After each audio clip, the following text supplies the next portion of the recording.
Art and Error, Modern Textual Editing, edited by Ronald Gottesman and Scott Bennett, delves into the complexities and philosophical underpinnings of modern textual editing, addressing the tensions between fidelity to an author's original intent and the realities of textual transmission. The collection presents an intricate examination of how textual scholars navigate the space between preserving the authenticity of literary works and managing the inevitable distortions introduced through time, copying, and interpretation. Through its essays, the book reveals the editor's dual role as both a guardian of textual integrity and an active participant in the process of meaning making. At the heart of the book lies the recognition that textual editing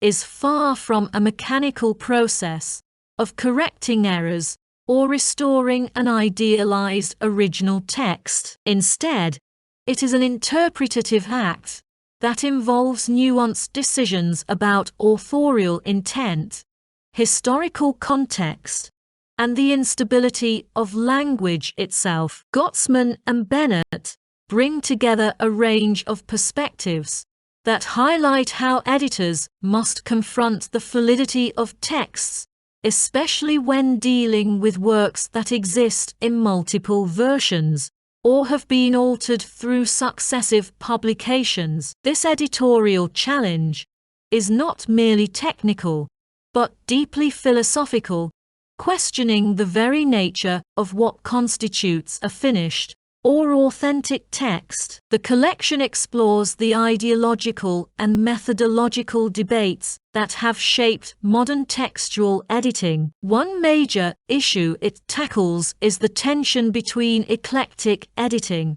which attempts to construct an idealized text from multiple sources, and documentary editing, which prioritizes the preservation of individual documents in their historical form. Eclectic editors often aim to create a coherent and authoritative version of a text, synthesizing various drafts, manuscripts, and early editions. This approach, however, raises ethical concerns about the editor's role in shaping the text, potentially overriding the ambiguities and contradictions that are intrinsic to the author's work. Conversely, documentary editors argue for the importance of historical authenticity, advocating for the preservation of texts as they appeared in specific moments of their transmission. This method emphasizes the materiality of the text, the ink,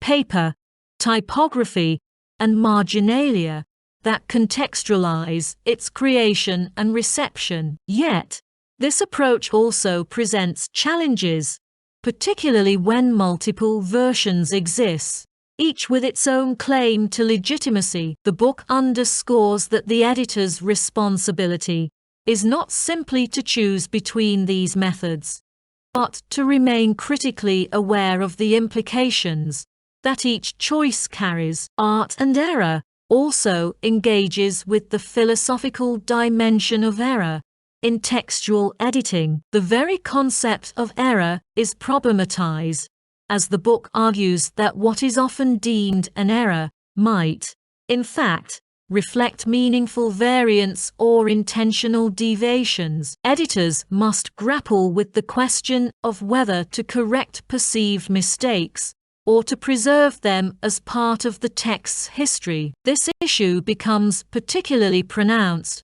in works where the boundaries between draft and final version are blurred, or where the author's revisions complicate the notion of a single authoritative text. The essays within the volume also explore the role of the editor as a mediator between past and present, tasked with making historical texts accessible to contemporary readers while maintaining their original complexity. This mediation involves a delicate balance. Editors must resist the temptation to modernize or homogenize texts, for ease of understanding.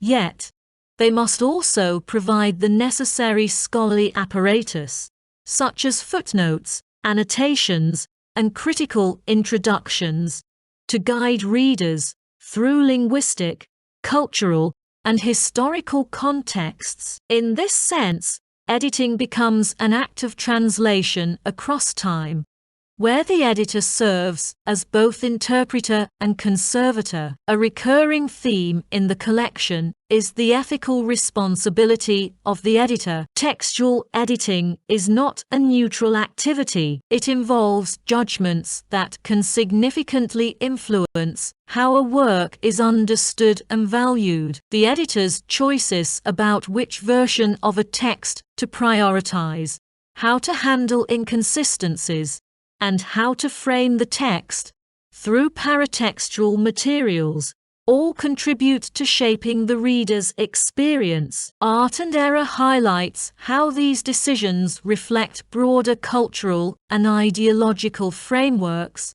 raising questions about authority, authenticity, and the power dynamics inherent in literary production. The book also considers how technological advancements have transformed the practice of textual editing. The rise of digital humanities has introduced new tools and possibilities, enabling editors to create hypertext editions that can accommodate multiple versions of a text and provide dynamic annotations. While these technologies offer expanded capabilities for representing textual complexity, they also introduce new challenges regarding data preservation, user accessibility, and the interpretive role of the editor. The essays explore how digital platforms can both democratize textual scholarship and complicate traditional notions of textual stability. Art and Error delves into the relationship between textual editing and literary criticism,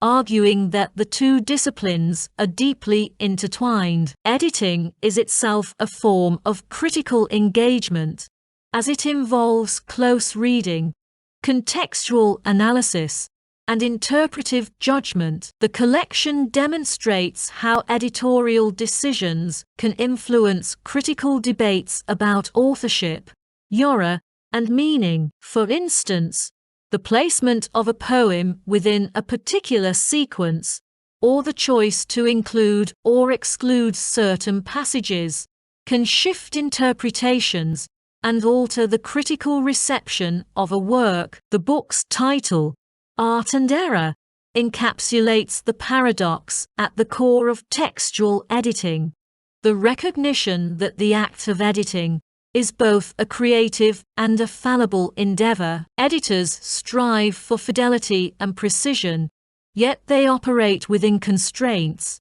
that make absolute accuracy impossible. Every editorial choice involves a degree of interpretation, and even the most rigorous scholarly practices cannot escape the subjective dimensions of the task. This acknowledgement of error does not diminish the editor's work, but rather situates it within the broader humanistic tradition of grappling with complexity and ambiguity.